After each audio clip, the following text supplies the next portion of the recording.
क्या होता है पोजीशन आइसोमेरिज्म? पिछले वीडियो में हम लोगों ने चेन आइसोमेरिज्म देखा था। अब बात करते हैं पोजीशन आइसोमेरिज्म की। इस वीडियो में हम लोग सीखेंगे पोजीशन आइसोमेरिज्म होता क्या है, व्हाट इज पोजीशन आइसोमेरिज्म, और ये कहाँ कहाँ ऑब्जर्व होता है या कब ऑब्जर्व होता है, और फिर हम कुछ एग्जाम्पल्स लेंगे और इसके बारे में डिटेल्ड डिस्कशन करेंगे। सो पोजीशन आइसोमेरिज्म भी एक तरीके का स्ट्रक्चरल आइसोमेरिज्म है, जैसे कि चेन आइसोमेरिज्म। स्ट्रक्चरल आइसोमेरिज्म सीखते समय हमने ये डिसाइड किया था कि स्ट्रक्चरल आइसोमर्स वो होते हैं जिनका की मॉलिक्यूलर फॉर्मूला सेम होता है बट उनके स्ट्रक्चर में डिफरेंस होता है। तो structural isomers have same molecular formula but different structure.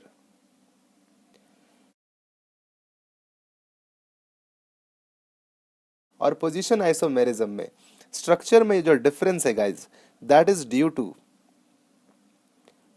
Position. But position of what? Position of either the functional group or the unsaturation, that is double bond या triple bond, या फिर the substituents। तो अगर किसी भी दो compounds में जिनका मॉलिक्यूलर फॉर्मूला सेम हो और चेन लेंथ भी सेम हो, उनके फंक्शनल ग्रुप्स के पोजीशन या अनसैचुरेशन की पोजीशन या सब्स्टिट्यूएंट्स की पोजीशन में अगर कोई डिफरेंस होगा तो हम कहेंगे वो दोनों पोजीशन आइसोमर्स है। इंपॉर्टेंट बात जो यहाँ ध्यान में रखने वाली है वो है कि chain length should be same for position isomerism. This is very important. Chain length same होना चाहिए। तो चलो कुछ एग्जांपल्स लेते हैं और पोजीशन आइसोमेरिज्म के बारे में डिटेल में सीखते हैं। लेट्स से हमारे पास दो कंपाउंड्स हैं CH3 CH2 CH2OH और CH3 CHOH CH3। तो पहले चीज जो ऑब्जर्व करनी है वो ये है कि मॉलिक्यूलर फॉर्मूला सेम है कि नहीं।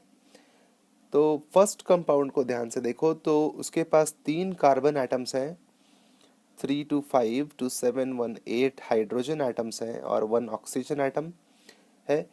सेकेंड वाले कंपाउंड में भी हमारे पास 3 कार्बन एटम्स और 8 हाइड्रोजन एटम्स और 1 ऑक्सीजन एटम है। तो मॉलिक्यूलर फॉर्मूला इज सेम। तो फर्स्ट टेस्ट पास हो गया। सेकेंड टेस्ट जो देखना है वो है कि चेन लेंथ सेम है कि नहीं। अगर चेन लेंथ सेम नहीं हुआ then we will talk about chain isomerism. तो चेन लेंथ ऑब्जर्व करो। पहले वाले कंपाउंड में हमारे पास 3 कार्बन एटम्स की चेन है और दूसरे वाले कंपाउंड में भी जो मेन चेन है वहाँ 3 कार्बन एटम्स हैं। तो चेन लेंथ इज सेम। दोनों चीजें चेक हो गई। अब हम डिसाइड करते हैं कि ये पोजीशन आइसोमर्स हैं कि नहीं। तो यहाँ पर फंक्शनल ग्रुप OH के पोजीशन में डिफरेंस है। फर्स्ट वाले कंपाउंड में OH पहले कार्बन से जुड़ा है जबकि सेकेंड कंपाउंड में OH is attach to carbon number 2। Because दोनों कंपाउंड्स में फंक्शनल ग्रुप का पोजीशन अलग है इसीलिए they are position isomers. Position of functional group is different. आप इसको इनका नाम लिख करके भी वेरीफाई कर सकते हैं। अगर फर्स्ट कंपाउंड का नाम लिखेंगे तो हमारा नाम आएगा प्रोपेन 1 ऑल। तो functional group is at first carbon. जबकि सेकेंड कंपाउंड का नाम आएगा प्रोपेन 2 ऑल, यानी कि functional group is at the second carbon atom. Therefore these are position isomers. Let's take one more example. इस बार हमारे पास है CH3 CH2 CH2 CH3 CH3 और CH3 CH2 CH CH3 CH2 CH3। इन दोनों compounds में भी अगर ध्यान से देखो तो बोथ आर एल्केन्स। पहले वाले कंपाउंड का मॉलिक्यूलर फार्मूला होगा C6H14। Let's count 1 2 3 4 5 and 6 carbon atoms, और हाइड्रोजन एटम्स होंगे 3 2 5 2 7, एक 8, 3 11 और 3 14। सिमिलरली दूसरे कंपाउंड का फॉर्मूला भी है C6H14। तो दोनों के मॉलिक्यूलर फार्मूलाज सेम हो गए।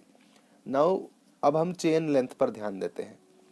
फर्स्ट कंपाउंड का चेन लेंथ जो है वो है 5 कार्बन का, एंड सिमिलरली सेकेंड कंपाउंड का चेन लेंथ भी 5 कार्बन एटम्स का है।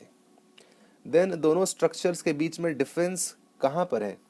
It is in the position of CH3 group, जो कि एक सब्स्टिट्यूएंट है। तो इस बार पोजीशन सब्स्टिट्यूएंट्स की अलग है, एंड देयरफॉर इनको हम क्या कहेंगे? Position isomers, due to different position of substituents. और यहां पर हमारा सब्स्टिट्यूएंट है CH3 ग्रुप।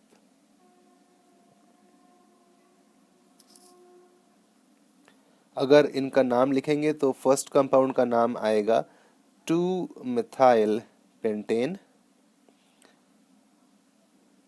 जबकि सेकेंड कंपाउंड का नाम आएगा 3-मिथाइल पेंटेन।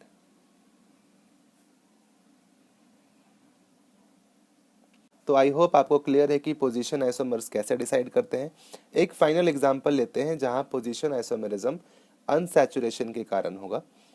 तो अगर हमारे पास है वो CH3 CH2 CH double bond CH2 और CH3 CH double bond CH CH3, तो दोनों ही एल्कीन्स हैं और दोनों में 4 कार्बन एटम्स हैं, and we have 8 hydrogen atoms. तो मॉलिक्यूलर फार्मूला है C4H8।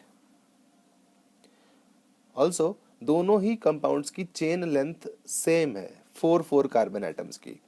Then what is the difference in these two structures? इनमें डबल बॉन्ड का जो पोजीशन है that is different. Position of double bond जो अनसैचुरेशन है कंपाउंड में, वो डिफरेंट है दोनों कंपाउंड्स में। पहले वाले में डबल बॉन्ड फर्स्ट कार्बन से ही स्टार्ट हो गया है, जबकि दूसरे स्ट्रक्चर में डबल बॉन्ड सेकेंड कार्बन पर स्टार्ट होता है। देयरफॉर ये दोनों कंपाउंड्स पोजीशन आइसोमर्स कहलाएंगे। तो पोजीशन आइसोमर्स पहचानना इतना सिंपल है। That's how you do it. अगले वीडियो में हम लोग फंक्शनल आइसोमरिज्म के बारे में बात करेंगे। See you in the next video. Bye bye.